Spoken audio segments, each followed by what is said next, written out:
Presentamos a la doctora Carla Sedano, de la Asociación Nacional de Energía Solar, que nos va a presentar el taller Atención de Pobreza Energética en el Espacio Rural hacia la Sustentabilidad.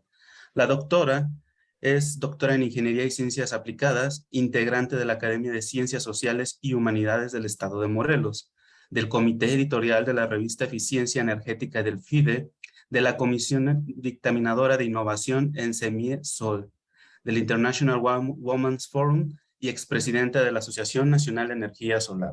Actualmente, secretaria de Gestión Tecnológica y Vinculación del Instituto de Energías Renovables de la UNAM, coordinadora de la Red de Energía Solar y consejera de Voz Experta.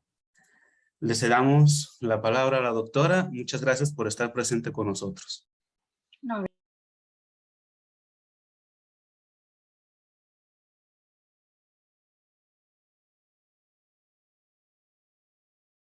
Se le cerró el micrófono, doctora Carla. Si alguien, a ver, alguien me silenció, pero ya me escuchan, ¿verdad? Ya, sí, ya, doctora. se escucha. Ya. Gracias. Perfecto. ¿Y ya se ve todo bien? Sí. Entonces, entiendo que están viendo mi presentación, Atención de Pobreza Energética en el Espacio Rural hacia la Sustentabilidad. Como decía, esto es un proyecto en particular que hemos estado trabajando en el Instituto de Energías Renovables de la UNAM y es financiado, sí también tengo que dar reconocimiento, por CONACYT y por el British Council a través del mecanismo del Newton Fund.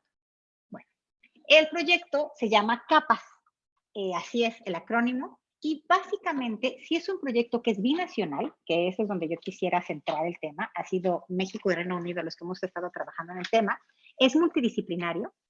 Tenemos en el proyecto trabajando personas de ciencias sociales y de las ingenierías, incluso tenemos algunas personas de las ciencias físicas, y está justo enfocado en cómo se usa la energía en hogares mexicanos.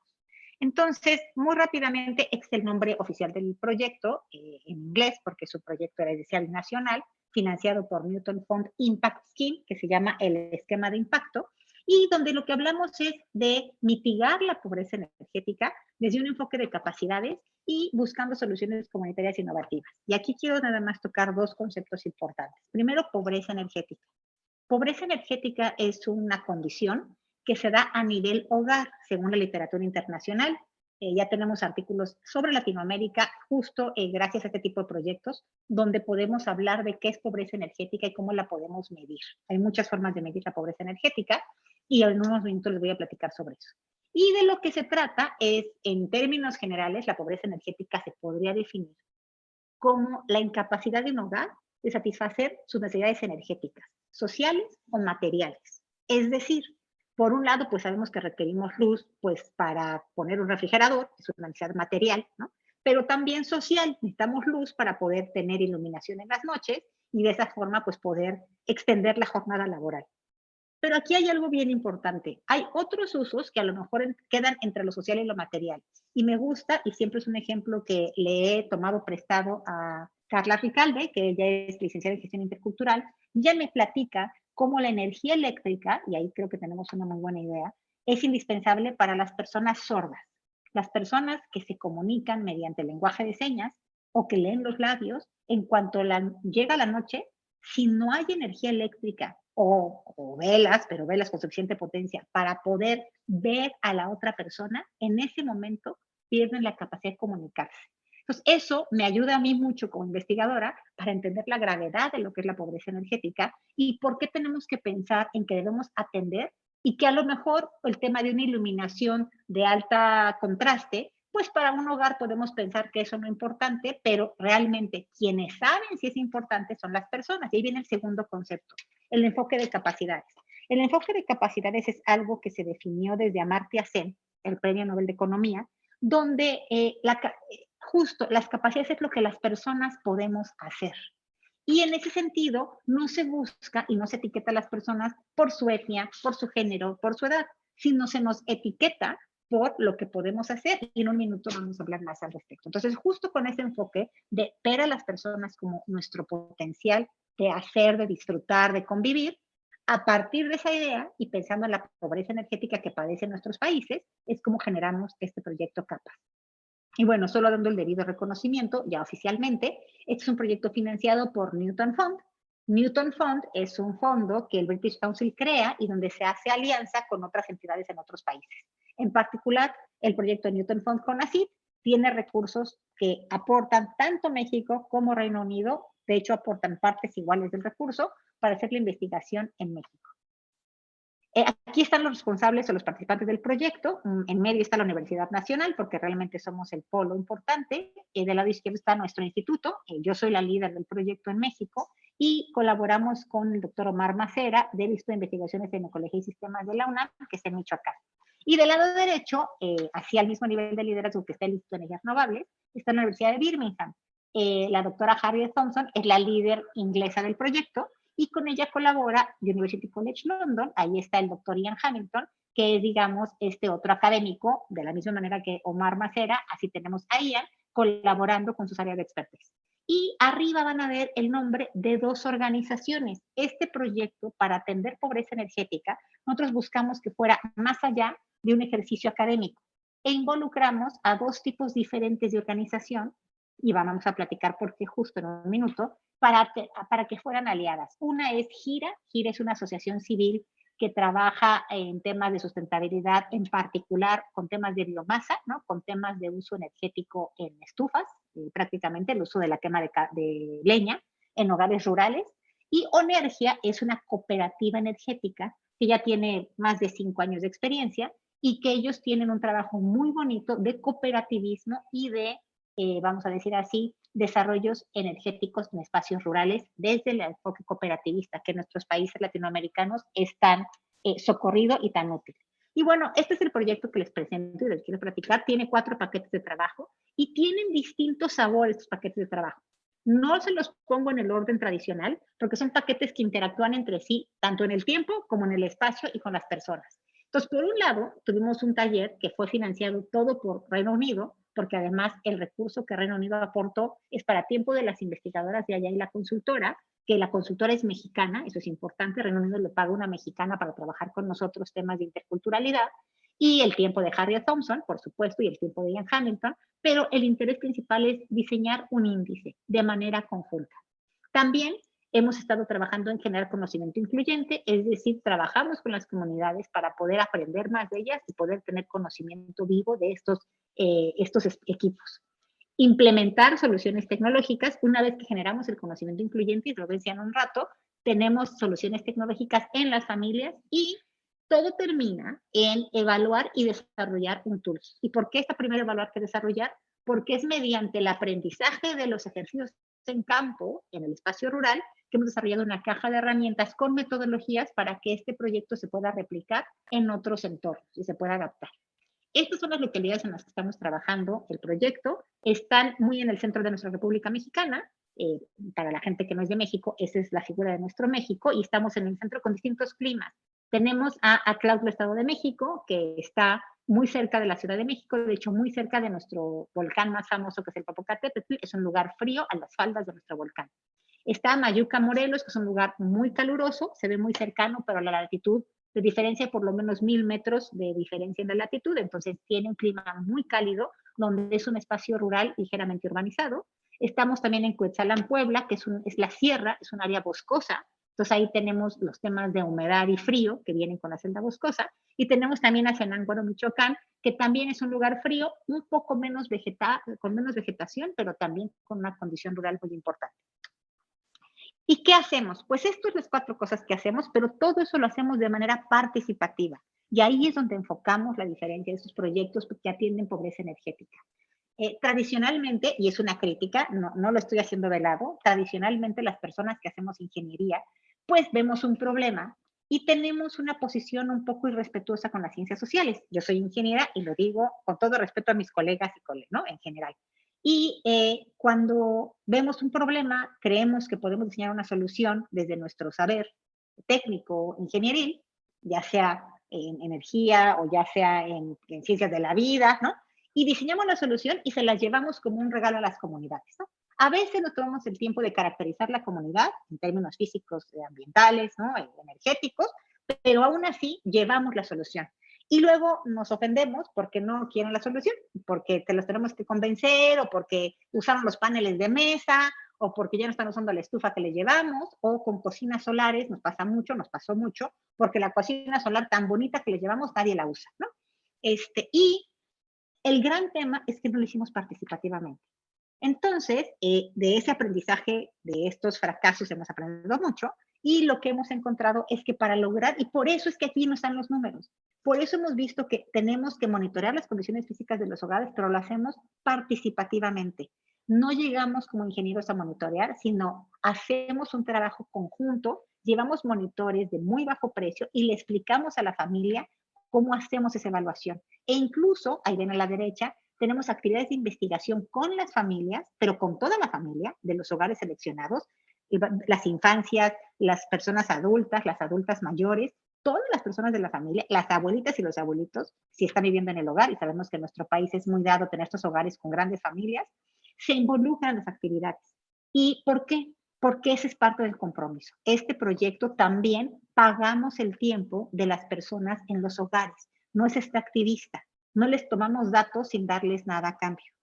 El compromiso es que nos den 1 hora de cada persona de las familias por semana durante la vida del proyecto y nosotros les vamos a dar el equivalente a 80,000 pesos, que son como $2,000, con $4,000 de equipo renovable, porque son varias ecotecnias. Entonces, y es de ellos el equipo, la ecotecnia, y la van a seleccionar estas familias. Entonces, bueno, con esa información que es física, pero también vienen sus diarios energéticos, por ejemplo, hacemos análisis de datos cualitativo y demográfico para entender el uso de la energía.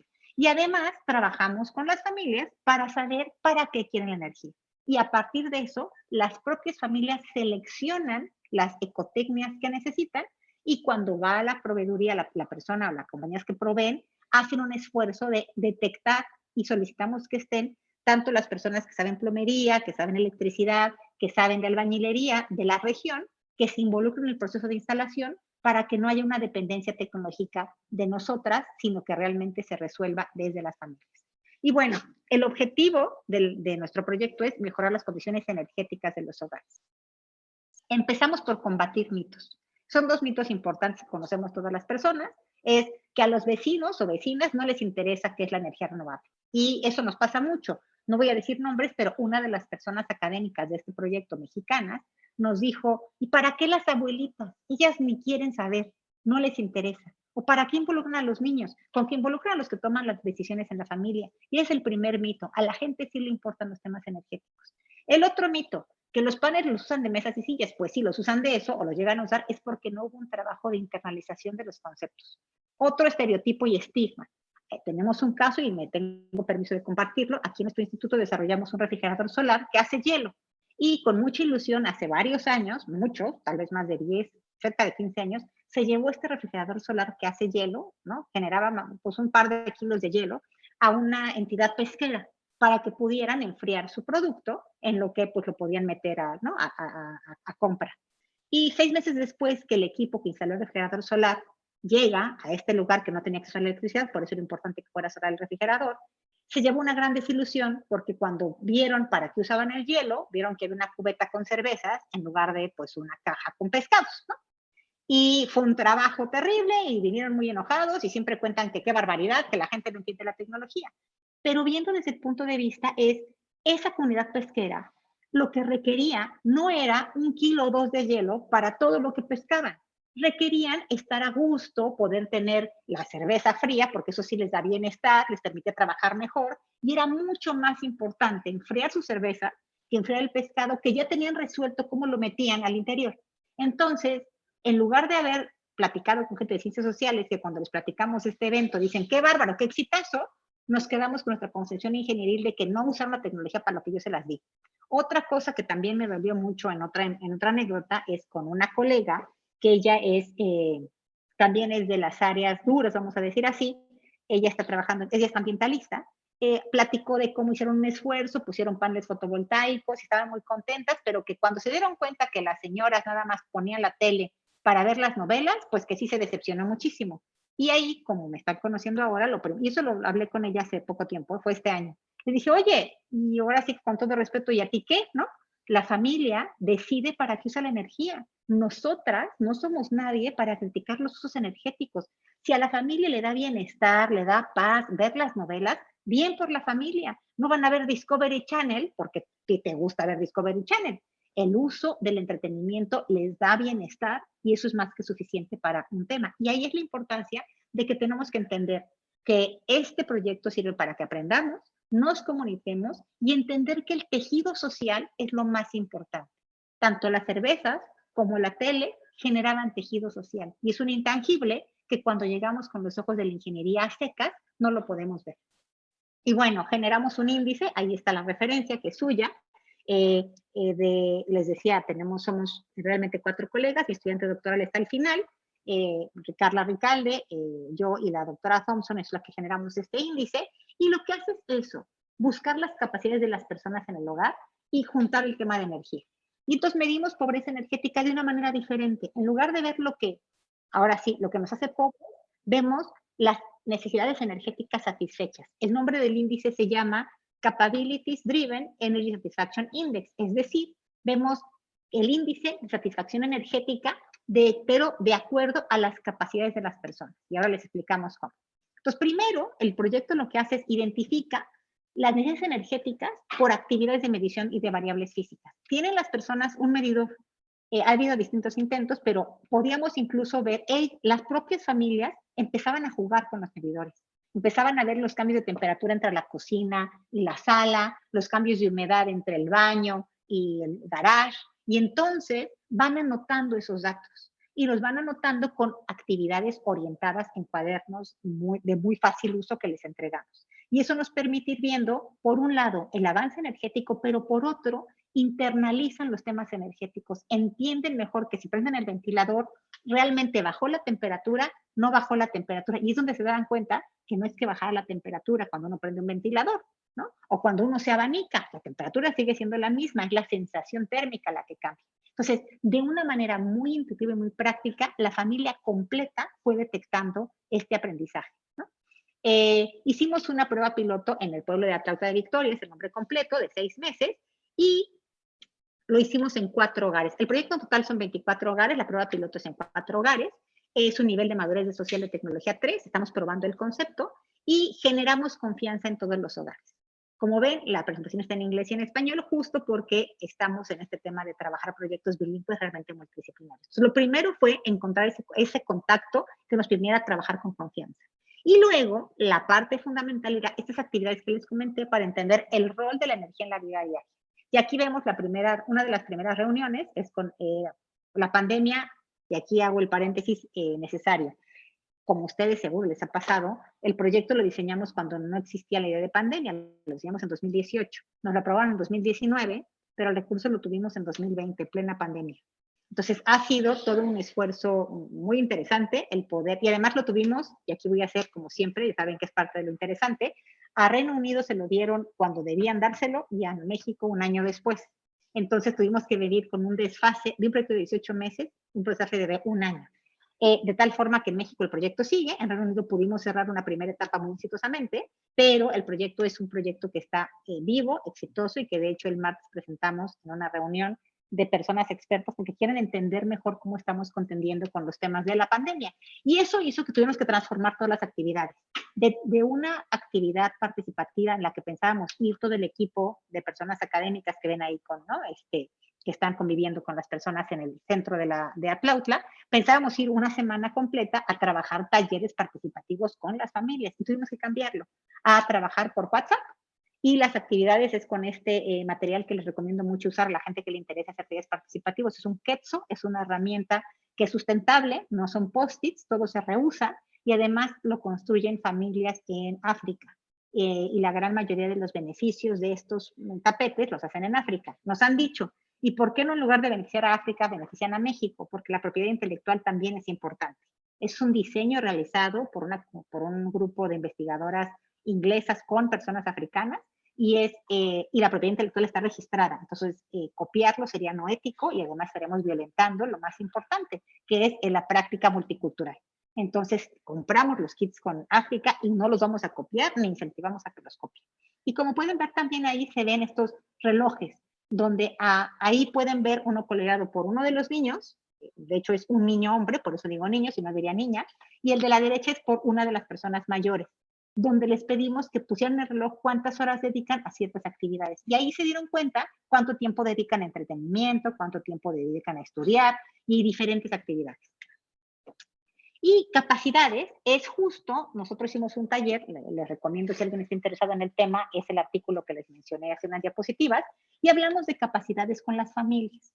Y sí, con las abuelitas de espacios rurales hablamos de capacidades, porque para eso son las ciencias sociales. Tienen la gran capacidad de que abrazan los usos y las costumbres de las personas y desde espacios horizontales, donde no es que ahí viene el ingeniero, ahí viene la ingeniera, buscamos el trabajo comunitario.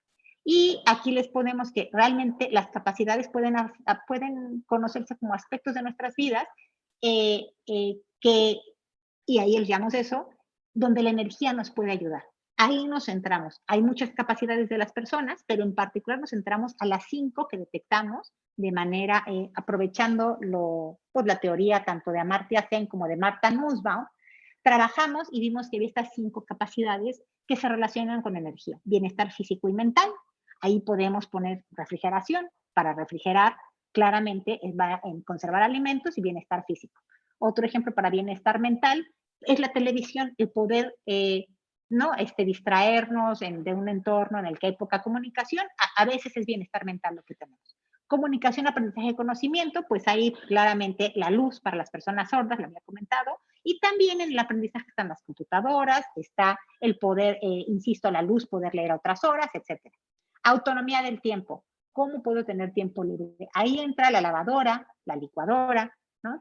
¿Por qué? Porque eso permite que si hay una lavadora en casa, las personas que están tradicionalmente encargadas de esas labores, porque el patriarcado así dice, pues entonces le das más autonomía de su tiempo. Entonces las mujeres que hemos sido oprimidas durante tantos siglos, porque nos toca, entre comillas, hacer las labores del hogar, al tener una licuadora o una lavadora, nos dan tiempo libre que nos permite aprender, comunicarnos o hacer participación social. Un tema de participación social es, por ejemplo, en Inglaterra tomar el té. Entonces, tener energía para tomar el té es importante. En México vimos que había un tema con la música. Ahorita lo estamos viendo con el mundial, ¿no? Entonces, el poder disfrutar de estas actividades que requieren energía habla de participación social. Y por último, ambiente libre, seguro y saludable. Cómo tener un entorno que sea seguro en términos de iluminado para que las mujeres pues padezcamos menos violencia, al menos en el exterior.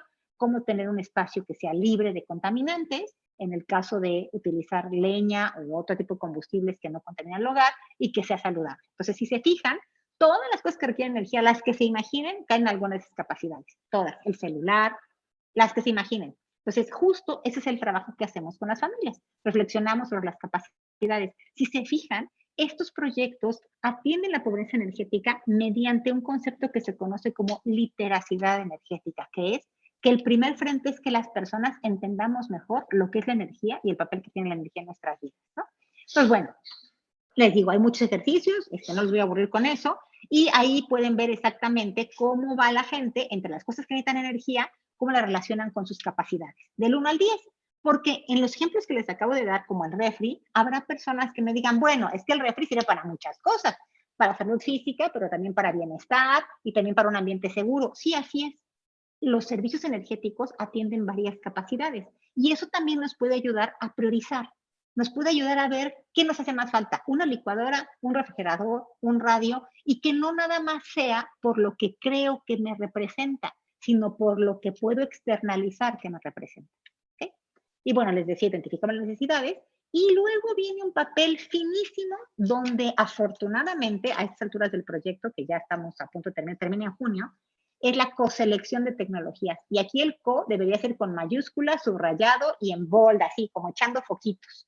Porque realmente la familia y las personas expertas técnicas del proyecto seleccionan juntas las tecnologías. Aquí están las estufas que les ofrecemos. Ofrecemos desde un biodigestor, estamos en espacios rurales, un refrigerador de corriente alterna, porque son los que mejor pueden energizarse con paneles fotovoltaicos, calentador de agua que sea solar, calentador de espacios también, ¿no? Bombeo de agua con fotovoltaica, luminarias con fotovoltaica, sistemas fotovoltaicos, teníamos aislados interconectados, ya no ponemos interconectados, ahora les explico por qué, una cocina solar o una estufa Pazzari, son estufas ahorradoras de leña, ¿no? Y boilers acoplados a la estufa para también poder calentar agua, si quieren estufa Pazzari o calentar espacios. Les digo muy rápido por qué ya no ofrecemos sistemas fotovoltaicos interconectados. Uno, porque en espacios rurales la interconexión no siempre existe. Y cuando existe la interconexión no es de gran calidad, porque es un espacio rural y las cargas de la red de distribución no están bien calculadas. Pero todavía un tercer punto que es peor. Estamos en entornos deprimidos económicamente. Entonces las instalaciones de las casas no son buenas. Y el sistema, poner un sistema fotovoltaico es una gran responsabilidad para las familias porque pues es una planta de generación. Si hay un corto, si algo está mal instalado, si alguien le mueve un alambrito y esa instalación se quema, pues si se quema y la casa es, como decimos, de material, no había nadie cerca, pues no pasa de que se quemó, pero puede haber un impacto importante. Entonces, hemos decidido que la interconexión tiene demasiados riesgos, además de que en los lugares en los que hay interconexión a la red es tardadísima la CFE y eso le causa un efecto adverso al proyecto. Eso dejó de ser importante cuando vimos que las instalaciones eléctricas en las casas no las podíamos sustituir. O sea, es algo que pues no hay manera, o sea, no se puede justificar, es más complicado. Entonces, por eso, y además, una más, solo poner energía eléctrica se alejaba del concepto de capacidades. Esa es la más importante. Si solo enchufas a la red a la gente, no tienes esa claridad de que la energía te sirve o para iluminar, o para refrigerar, o para, ¿me explico? Entonces, por eso también, hasta en ese sentido, hacía más sentido un sistema fotovoltaico aislado. Bueno, aquí hay un ejemplo. Hay una familia, le ponemos 3, no le ponemos qué nombre, porque creo que es importante cuidar todo el tema. Este proyecto pasó por los comités éticos de la Universidad de Birmingham, de Newton Fund y de la UNAM. Entonces no podemos dar nombres, hay que cuidar la normatividad lo más posible. Todas las fotografías que ven tenemos permiso de las familias para enseñárselas. Y aquí está, por ejemplo, la familia 3 tenía esas 3 necesidades energéticas detectadas. Quería calentar agua de forma segura porque usaban resistencia. No sé si en sus países se use, pero en México, especialmente en los espacios, insisto, con pocas capacidades de comprar gas, porque es como calentamos el agua, usan resistencias. Uno, me gustaría decir que son regaderas eléctricas, pero no son regaderas eléctricas. Es una resistencia que cuando la enchufa una corriente eléctrica, pues empieza a calentar, la pongo en una balde de agua y con eso caliento mi agua. El problema de hacer eso, se pueden imaginar todos los riesgos que implica de electrocución. Pero así es como calentamos agua en México, ¿no? Entonces, por eso calentar agua de forma segura es tan importante. La otra, cocinar con leña de forma segura y eficiente. ¿Por qué? Porque estar recolectando leña cada rato es una lata. O te cuesta o te tardas. Y hacerlo de manera segura, pues todo el mundo está consciente de que quemar leña en una casa no es que las mamás no sean listas, que son a las que les toca, como siempre, la carga patriarcal que le toca a la familia. No es que las señoras sean indiscriminadas y no les importe contaminar a sus hijas e hijos. El problema es que necesitan calentar el agua, hacer la comida y tienen la estufa en la casa. Entonces, y además, ¿por qué no la sacan la estufa? Hay por lo menos 2 razones. La primera es que en los lugares donde hace frío, el poder cocinar con fuego en la casa caliente el hogar. Pues tiene 2 fines. Y el segundo, hay un pudor de las familias de que las demás familias vean qué es lo que estamos cocinando. Y cuando los entornos son de privados, pues a veces lo que cocinas es decimos en mi casa, caldito de hoja de limón, o sea, no te da la economía más que para hervir agua y a ver qué puedes ponerle ahí un tecito.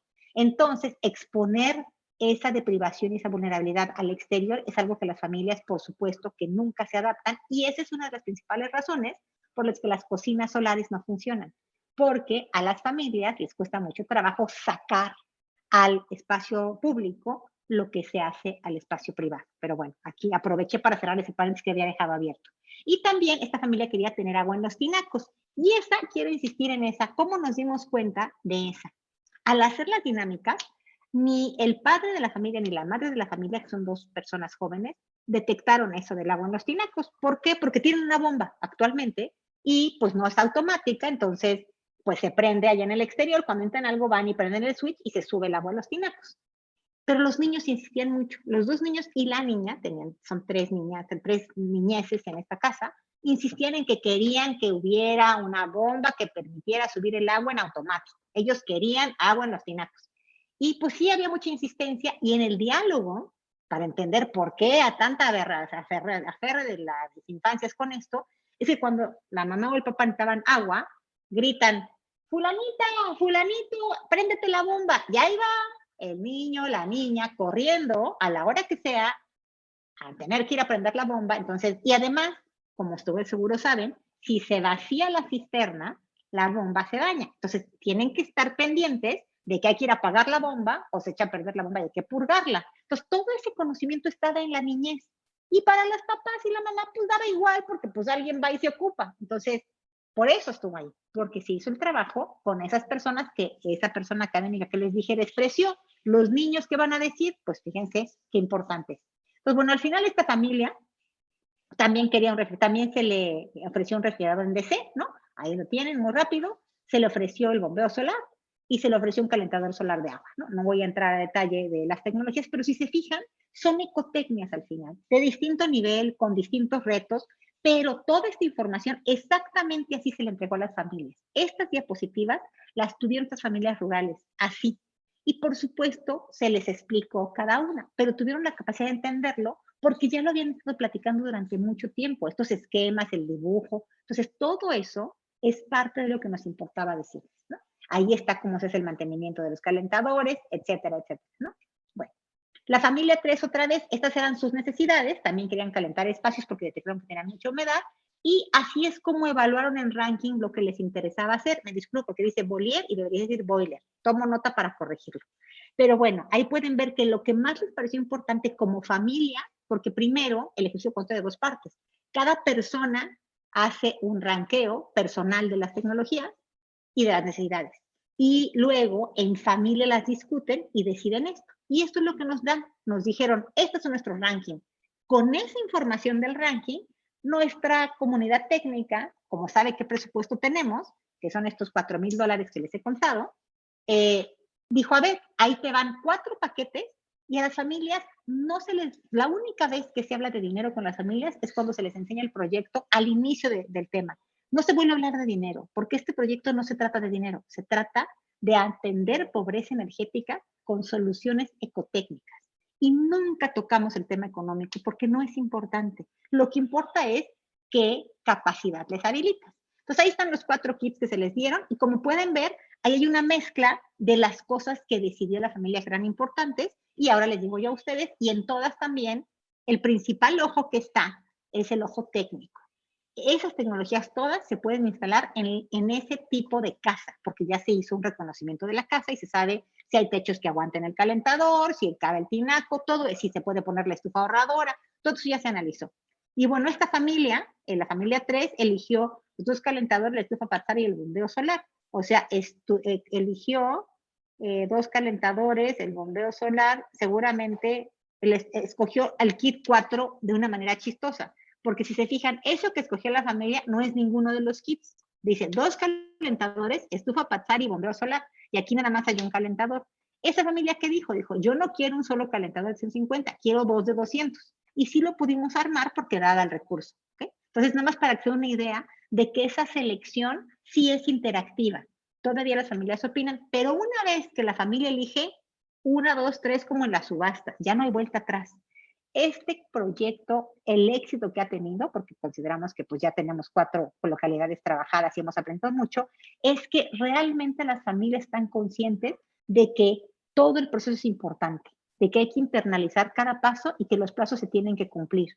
Y todas las familias, salvo una, y voy a platicarles muy rápido de ella al final, ha sido muy respetuosa de este tema. Y bueno, se instalan las ecotecnologías. Aquí no le pongo coinstalación porque, como les dije, la familia participa en la instalación tanto como quiera.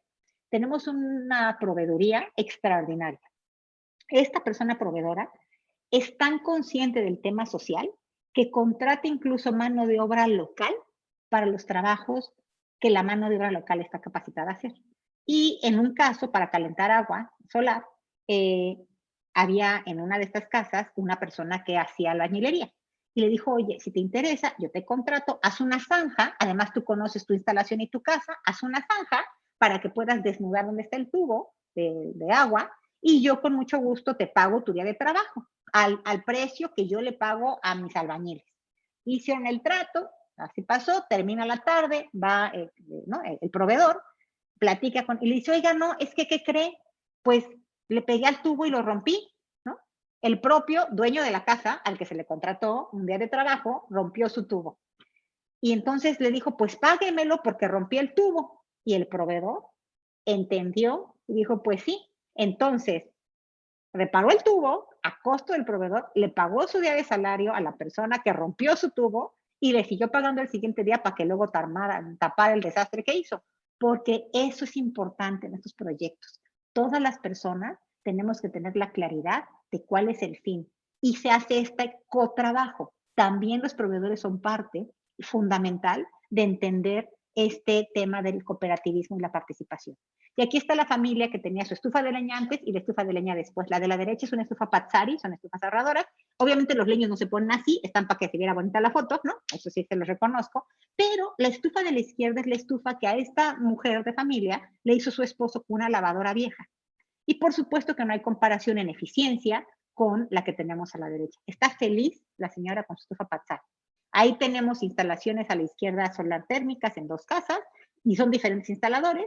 Y a la derecha tienen la instalación fotovoltaica, es la única vez que pusimos sistema aislado, y les pusimos una foto del centro de CFE de nuestra compañía eléctrica, porque ahí está la dueña, ¿no?, de esa casa, ¿no?, que ella está haciendo su trámite, y pues por supuesto que la acompañamos y fue a hacer su trámite a la CFE porque pues es parte de su responsabilidad. Aquí está otra familia que dijo, el agua de aquí es muy dura, les digo que es muy fresca, pero es muy dura por los volcanes, ¿no? Entonces nos pidió, no existía ese paquete, como nos dijeron, ¿cómo le hacemos para tener agua purificada? Pues aquí ven arriba, es una foto puesta, este es el purificador de agua y está energizado con panel fotovoltaico. Entonces les pusimos un panel fotovoltaico que solamente energiza su purificador de agua. Entonces, pues también estamos contentos. Y la prueba de fuego, ahí pueden ver a nuestro, el de la derecha, este que tiene la gorrita ahí de camuflaje, es parte del equipo, él es un doctorante de nuestro instituto, que también ha entendido el sentido social. Atrás de él está el otro doctorante ahí, ¿no? Como al ladito, y al fondo está el señor, que no voy a decir su apellido, pero que es el que pidió esta agua, y es la prueba de fuego. Nuestros estudiantes fueron los que tomaron el agua para que viera que era agua segura. Todos están muy sanos actualmente. Bueno, esas son las listas del, es muy bonito, los invitamos ahí cuando quieran, no es muy bonito Tlautla. Y al final, el monitoreo y evaluación del piloto. Hemos hecho monitoreo y evaluación y evaluamos el impacto. Y aquí se evaluó con ecotecnologías. La metodología para evaluar el impacto se conoce como del cambio más significativo o most significant change. Y ahí les enseñamos otro tapetito de estos con los que clasificamos. Pero lo más importante, aquí el reloj hablando solo, lo más importante que les quiero insistir es que esta metodología, que la ONU le gusta mucho para proyectos que son de incidencia, la modificamos un poco. La metodología lo que dice es que las personas después de una intervención, de un proyecto, deja un par de meses, y que escriban una narración sobre tal cual es el cambio más significativo que han vivido a partir de este proyecto. Y entonces las personas escriben una historia de un par de cuartillas y luego se seleccionan, se clasifican, se comparten y se leen con las demás familias hasta que se puede detectar de manera comunitaria cuál es o han sido los cambios más significativos de todo el grupo, ¿no? Entonces, empiezas a través de historias. Pero nosotros conocemos a nuestra gente y a nuestro país, y México es un país, y Latinoamérica en general, de alta tradición oral. Entonces, no hicimos que escribieran, les pedimos que narraran una historia. Y aquí es también súper importante, todas las personas de la familia narraron las historias. Tuvimos a científicas sociales muy jóvenes yendo a entrevistar a estas familias para que narraran la historia. Fue nuestro primer intento, también les cuento con toda franqueza que la entrevista estuvo un poco dirigida porque como a la gente no le costaba un poco soltarse, mis científicas sociales, pues al final científicas estaban muy preguntonas, entonces más o menos se siente cuando le decían, ¿y te gustó? Porque decían, y sí, me gustó mucho, ¿no? Entonces, sí se siente que estuvo un poco dirigido, pero aquí, como siempre, la niñez es ilustrativa de una forma impresionante. Yo les tengo que decir que a mí la anécdota que más me gustó fue la narración de uno de los niños, que nos dijo que como al momento de platicar, para él, el gran cambio tuvo que ver con la economía de su familia. No lo expresó así, pero lo que sí platicó es cómo pues le parecía muy interesante que venían y medían cosas y hacían cosas en las noches, ¿no? Con la familia y dibujaba, porque él se acuerda de los talleres y las actividades colaborativas, dice, pero que para él el día que más espantó fue el día que llegaron los muchachos en unas camionetas, porque pensó que ya los iban a embargar. Eso dijo el muchacho. Embargar es, pues, que te van a quitar tus posesiones porque no las has pagado. Entonces, y es un niño, ¿no? Y que después estuvo muy contento porque vio que no los iban a embargar, sino que les traían los equipos para instalárselos. Y más adelante en la narración cuando él platica de qué fue lo que más cree que fue importante o que le gustó más del proyecto, y él dice que ya no veo que mis papás están preocupados por pagar el gas. El niño lo dijo de la manera más espontánea, y pues sí fue un shock para los papás que nunca se percataron de que las niñez se dan cuenta de que están angustiados porque no tienen para pagar el gas, ¿no? Cuando hay que cambiar gas. Entonces, ese tipo de narrativas vimos que nos ayudaba mucho a ver los impactos. Y en este caso en particular, en este poblado, pudimos ver que los dos impactos más importantes son económico, hay una gran alivio emocional por el tema económico, y ambiental. A la gente sí le importa saber que con la medida están contaminando menos. Aunque no pusieron dinero para eso, porque estaban pensando en energía, el saber que ya no contaminan les llena de un orgullo muy especial.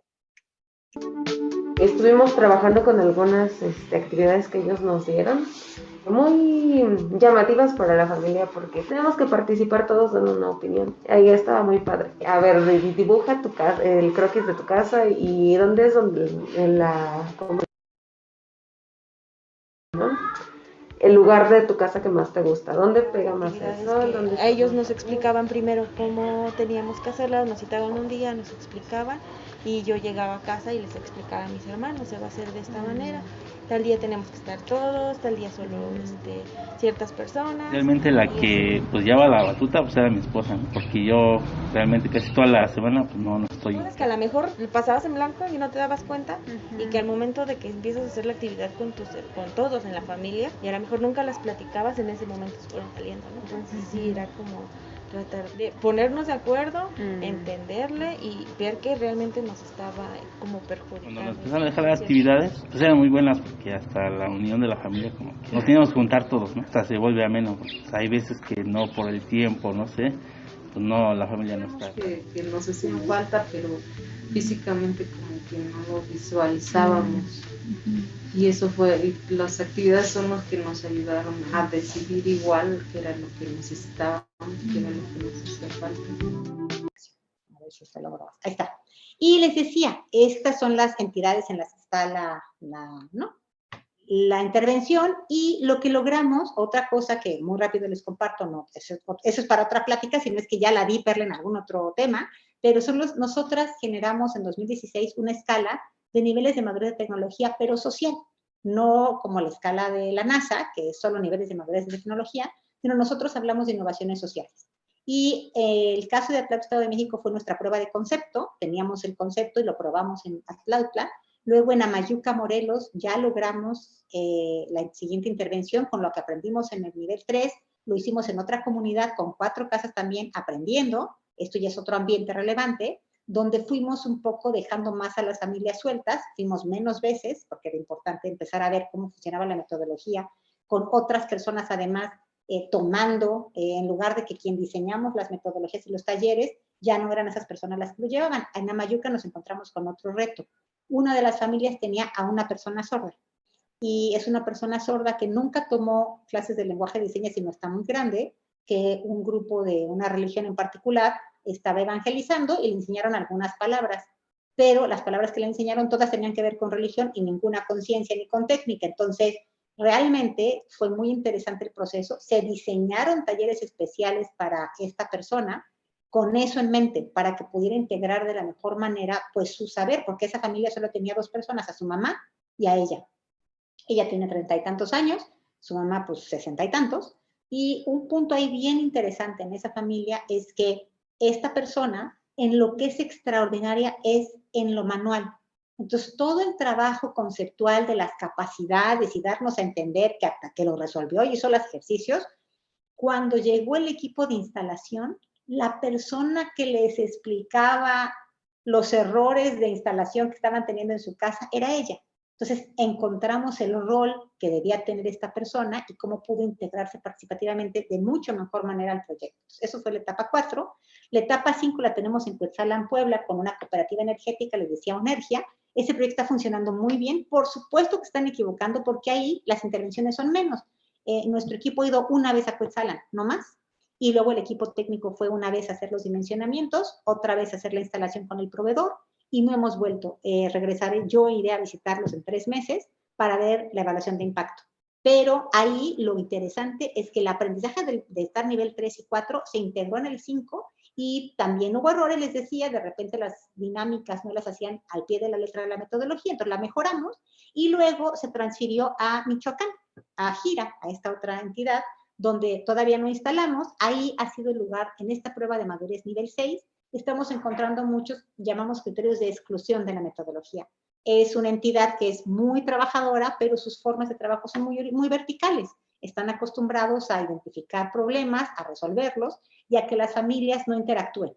Entonces les ha costado mucho trabajo la comprensión de lo que se dice en ciencias sociales, el ethos del proyecto, y está siendo exitosa la intervención porque ustedes saben que en ciencia de todo se aprende, pero ha sido un proceso interesante, vamos a decirlo así, y nos ha permitido ver dos cosas, que a pesar de eso, sí estamos viendo una forma real en que las familias pueden interactuar y resolver temas de pobreza energética si es desde el entendimiento de lo que la energía hace en nuestras vidas. Cuando no se logra ese entendimiento profundo del sistema, de lo que es la energía en realidad, y no me refiero a los electrones, insisto, lo que la energía hace en nuestras vidas, entonces, si sí sucede, perfecto, pero cuando no sucede, se monetiza. Y entonces caemos en, pues en lugar de darme un panel, mejor pónganme en mi techo, ¿no? Y ese no es el tema del proyecto. Nuestra hipótesis de trabajo como grupo académico es que el bienestar de las personas se puede mejorar mejorando sus condiciones energéticas, sin tener que pensar en las condiciones económicas. Y aunque sé que eso va a levantar ampula por aquí, ese es por estamos trabajando. Estos son los impactos clave. Y así decimos, empezamos de nivel 2, perdón, este tema es viejo, el 3, bueno, estrictamente hablando, el 3 es el micro coordinado, los niveles de madurez social, igual que los niveles de madurez tecnológica, también funcionan. Hasta que no terminas un nivel, no estás en ese nivel, ahorita estamos andando en los 6 niveles, pero terminado, solo el nivel 3. Y empezó el nivel 2 porque fue la formulación del concepto. En el nivel 2 es cuando teníamos la idea, teníamos nuestro índice, así arrancamos, ahí están los impactos que tenemos. En ningún caso se han integrado las metodologías de medir pobreza energética de esta forma. Hay 3 formas en la literatura de medirla. Una es directa, con equipamiento que ya tenemos. La otra se llama por ingreso-gasto, eso lo tenemos porque hemos ido a preguntar cuánto ganan esta familia y cuánto gastan en energía. Y la tercera forma es consensuada, es desde lo que las familias dicen que es su pobreza energética. Entonces, no existe nada como esto, lo estamos haciendo. También el impacto social es que las necesidades energéticas se están satisfaciendo. La gente entiende la energía y satisface lo que la energía debería servir para. Y el institucional es que tenemos esta metodología que estamos madurando y que esperamos que le funcione y ahí viene lo último, a emprendimientos sociales que ya piensen hacer un negocio sustentable de trabajar con comunidades rurales. El que se haga con una metodología en donde la tecnología realmente se apropie, sabemos que va a aumentar las capacidades de éxito de estos emprendimientos. Y bueno, aquí era una pequeña dinámica, pero sé que ya se nos acabó el tiempo. Les quiero agradecer muchísimo y nada más insistir que este proyecto lo presento yo, que soy Carla y estoy aquí para servirles, pero realmente somos una comunidad muy grande.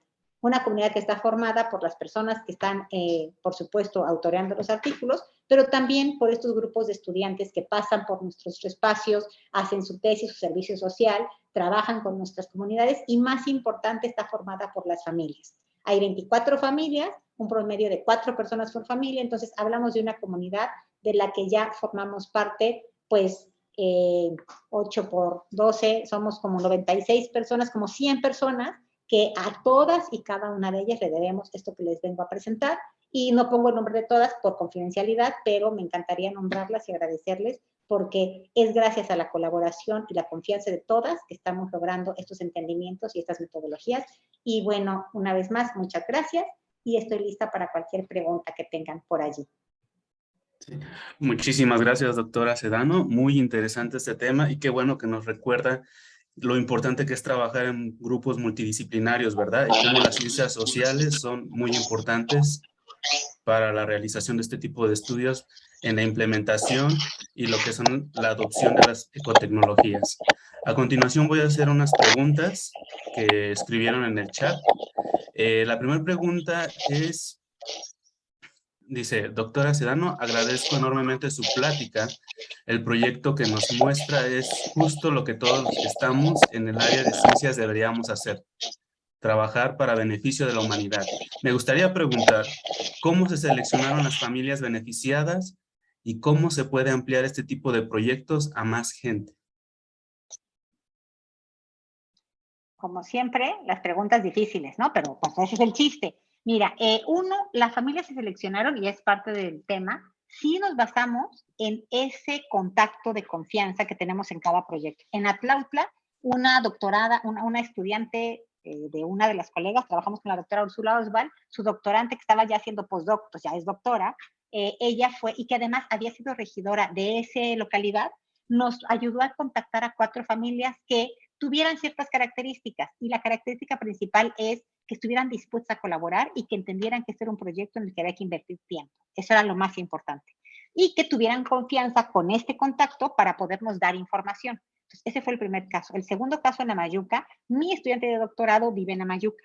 Entonces, a partir de ese estudiante pudimos seleccionar a 4 familias que, insisto, vivieran cerca, porque pues era importante que fueran de la localidad, y solo ahí se nos pasó uno. La familia con la persona sorda vive como a 1 kilómetro. Entonces, sí, la caminata se pone interesante, pero pues es parte del proyecto. Nos fuimos aprendiendo que las distancias en lo rural son bien diferentes a lo urbano, ¿no? Allá todo está cerca y para nosotros que estamos en la urbanidad todo está lejos. Entonces sí fue interesante, pero ella era, insisto, porque además siendo ella mi estudiante de doctorado, ya teníamos la confianza para encontrar familias que tuvieran este vínculo con, no digo su nombre, insisto, por confidencialidad, pero donde se da la confianza, eso era importante.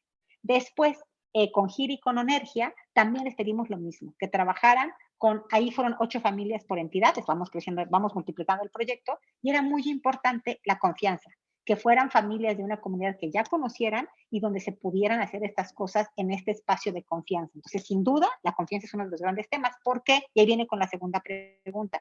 Porque hay que crear el modelo de negocio. Hay que crear el modelo en el que se asegure que quien va a llevar las tecnologías y va a hacer el trabajo de campo, pues tenga un compromiso con las familias. Entonces, que en lugar de que sea confianza en una persona de contacto, sea confianza en un instrumento legal, ¿no? Entonces, a ese nivel tenemos que llegar, pero lo que estamos descubriendo es que sí es indispensable que haya una entidad local que genere confianza. Y eso no es el gobierno, pero sí es las escuelas. O sea, el espacio académico es un espacio noble en el que podemos encontrar esta vinculación. O a veces hay ONGs que trabajan en la comunidad y que también se puede llevar ahí, ¿no? Entonces, así es como lo queremos hacer y entre los stakeholders de este proyecto está la CFE y CONACYT, incluso la CENER. Y como saben, sí hay un interés del gobierno federal en multiplicar los beneficios de la energía renovable en esquemas de sistemas aislados. Entonces, así es como lo esperamos multiplicar, pero por eso es el siguiente nivel de madurez. El 7 implicará desarrollar un modelo de negocio que le permita a un grupo de juventudes, porque creemos que esto debe ser emprendimientos jóvenes, emprendimientos de personas que entiendan que el beneficio está en tener un emprendimiento que te dé márgenes dignos y no explotar con márgenes exagerados a las familias, ¿no? Que van a ser beneficiarias. Entonces estamos trabajando en eso, en ese nivel para que esto pueda llegar a más gente. Sí, muchísimas gracias. Creo que alcanzamos para otra preguntita más. Dice, en relación al refrigerador que dan a las familias, ¿es un refrigerador con motor eléctrico donde el motor es operado por energía eléctrica de origen solar o es un refrigerador que opera por ciclos de absorción de calor? Y entonces el calor es el que es solar sin motor. El primero sí es eléctrico, tal cual. El que nosotros pusimos. El que les conté de los islas de pescadores era solar por absorción. La diferencia, como saben, es el tamaño y el mantenimiento. Todavía no hay refrigeradores por absorción que pudieran estar en las casas de manera tranquila, que no requieren mucha área. Entonces nos fuimos por el tema eléctrico porque los costos ya dan y sigue siendo más barato hacerlo así. Muchísimas gracias, doctora. Bueno, una última preguntita. Dice, estos proyectos que fueron realizados para que en un futuro estas instalaciones puedan estar en cada uno de los hogares que no tengan acceso a la energía eléctrica o al gas. Sí, justo. Que sí fueron realizados para eso. Ajá. Sí, justo la idea es, ese es el nivel de madurez 7. Primero teníamos que probar que sí había un impacto positivo. Como estamos viendo que sí hay un impacto positivo, entonces el siguiente nivel es que sea un modelo de negocio, insisto, que no dependa de donaciones, porque nosotros creemos que el asistencialismo no funciona. Tiene que ser un modelo que dependa de que la propia familia haga un compromiso y que pueda ir, así como compran la estufa, pues que puedan ir haciéndose de compra de otras cosas con garantías. ¿Qué garantías? Pues pueden ser las garantías que dé el municipio para que quien les va a financiar el proyecto alcance. Entonces, si hay forma de que los números den, seguramente no para un paquete de $4,000, eso lo tengo clarísimo, pero habrá un monto que sí. Y me parece que vale la pena el esfuerzo para que esto se pueda armar como una política de gran escala y como emprendimientos muchos arraigados en las comunidades cercanas a universidades tecnológicas o politécnicas que tengan carga en energía renovable. O sea, estamos trabajando para que así sea el modelo de negocio, justo por la técnica que tiene que estar cerca y la otra porque estos entornos universitarios gozan de la confianza de la comunidad, ¿no? Ok, muchísimas gracias, doctora. Pues a continuación, ahorita nuestra candidata a doctorado, Kenia Carrillo, va a presentar su constancia. Adelante, Kenia, gracias.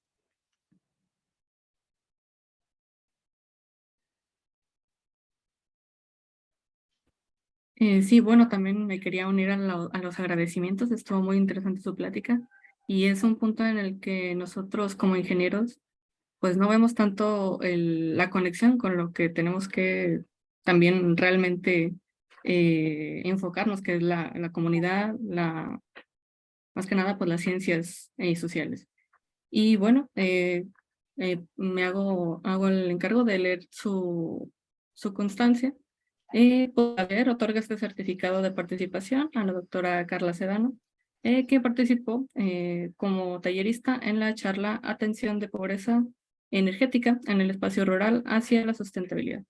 Esto en el marco del simposio Ambiente y Bioenergía 2022. Muchas gracias por su participación, muy interesante.